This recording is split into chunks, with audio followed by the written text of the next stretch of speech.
Holy moly, we just hit 1,000 subscribers on this channel. This is literally amazing. I just want to say thank you guys so much for helping to get to this goal. I just want to say, without you guys, I would not be here, because without you guys watching my videos and pushing me on to do more, I wouldn't be able to push out more of these weird and wacky videos to you guys who'd be like, wow, that guy's fucking stupid, and then like comment in the comments like your usual stuff. So yeah, thank you all so much for letting me do this stuff as like a pretty good hobby in my spare time. The next major goal is 10k. So in order to, like, you know, really, I forgot English. At 10k, I will review Metamorphosis. So yeah, anyways, enjoy the video about Kanojo. Thank you all for subscribing, and I'll see you next time. On the internet, there are lots of well-civilized debates about what is the greatest anime that has ever been made. Lots of names get thrown around like Itadeki Saeki, Ibiya, and Bible Black. All of these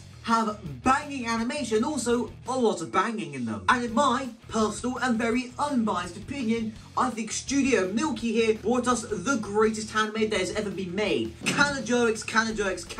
Anyways, enough talk, let's get right into this anime. Hanime Shiki goes to his relative's house, and as soon as he walks in, one of the three girls that are already there is naked and gets met with like a slipper in the face. But then after that we meet Natsumi the alcoholic, Akina the slightly normal one, and then Matthew, Dan Schneider's fucking favourite. Dan fucking Schneider!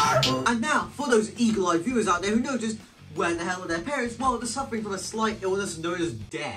A little bit later, Shiki and Akina are both on a train going to what I'm going to assume is school. And then the train like does that thing where it rumbles like this, and then he falls onto her. And it's like, oh, okay, this is normal, it's fine. He gets back up, the train does it again, and he pokes her with his sword. And now hentai logic kicks in, so Akira decides, you know what, I'm just gonna upload his data for him. And then a little bit later, there's a scene where Akina is thinking about how big Shiki's diamond sword is. Like, this guy, he is the Johnny Sins of Japan. So anyways, a little bit later on in the story, Shiki is peeping in on Matthew being basically the average book top girl and doing inappropriate things, which, by the way, if you're ever at a Diddy party, do not peek through any doors at all. And then when he starts like daydreaming, for some reason a fucking alien head just appears out of nowhere. He gets jump scared. Now Matthew turns out is just casually just has an alien head. Like, what is she, a descendant of the Predators or something? She brings him into his room and gives him what Dan Schneider always wanted. Lots of, how do I word this without getting cancelled by YouTube? The thing that so you know a shoe, right? What's in the shoe that the sock wraps around? She uses that to like upload his data for him. And then anyways, to the next day where Shiki goes to help Natsumi at the ice cream stand. Now, this would have been completely normal, but no. Instead of getting down to business and serving ice cream, they get down to the complete wrong type of business and start fucking on the table. Like, watching this scene made my health and safety OSHA manual cry. And me too, because I am a health and safety expert. I'm just like, what the fuck is this? Why on the table? Guys, health and safety violations are a very serious thing nowadays. Like, do you really want your ice cream tasting ever so slightly salty? Would you ever want that? We'd be like, huh, why does my ice cream taste so salty for?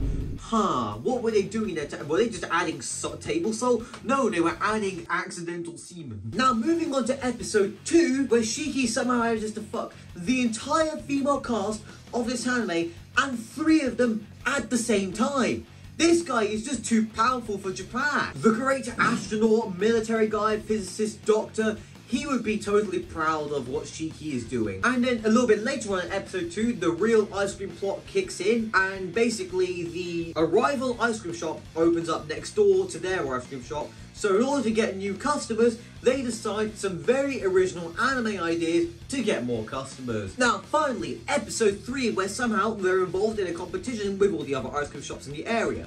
So Shiki digs around and he finds an ice cream recipe book written in French. Bruh. And he's forced to go on a One Piece style adventure to some random island to find some magical herbs to put into ice cream to make it taste better. if you want people to get hooked on your ice cream, just ask the British, they'll tell you just to put opium in the ice cream. Just ask what they did to the Chinese. And as per usual, the main cast wins the competition, and happily ever after. This Hanime was animated by Studio Milky, who also did Bible Black and Shoujo Sect, so clearly we were in very good hands when they were doing Kanojo. And it really shows, because throughout the anime, there's no janky movements, it's all very smooth, very great, and it was just a banger. Now, I'm by no means an artist, so my opinion on the art is just, it was pretty good. But the real thing I want to talk about is Shiki's unmatched riz. Like, this guy is basically just like Zeus whenever he's bored. He just starts fucking literally anything. Like, all he had to do was look at a nerdy girl for like 2 to 3 minutes. When they were in school, boom, she rams him into the toilets and they just start fucking. And then, a little bit later, he's just in front of the nerdy girl, he fucks her friend and then her at the same time.